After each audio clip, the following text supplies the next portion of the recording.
the reality. What's the war? Who is against who? This is a war, the people against a very few elites, global elites. Yes. Okay, so we have to remember, we have to think out beyond nation. We have to think out beyond nationality, because this is truly a unrestricted warfare. Okay, it's not within the boundary of any geolocation.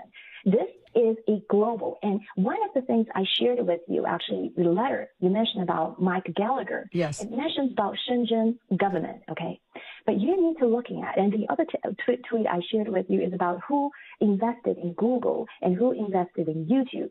The reason why I link all those information together is I want you to see how the CCP has been identifying, recruiting, and creating relationship with those so-called entrepreneur. And they actually things owned a new name. We call them globalists. We call them technocrats, right? Technocrats, so yes. These are the people that CCP has very early on, very intentionally, to cultivate a relationship. Okay, so this is where we see they're so powerful. Like the tweet that I shared with you about Sequoia Capital.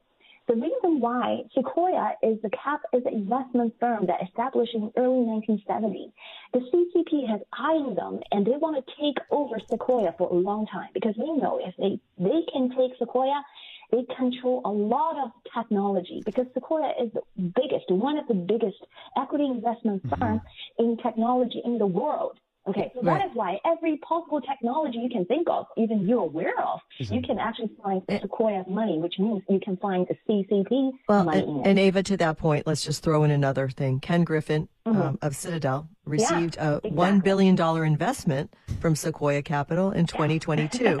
So that's Ron DeSantis' top donor. The considerable backing facilitated Griffin's re-entry into China after an enforced exit by the CCP. So we love you, we hate you. What influence can we get from you? So now we're going to let you back in. Am I reading that wrong?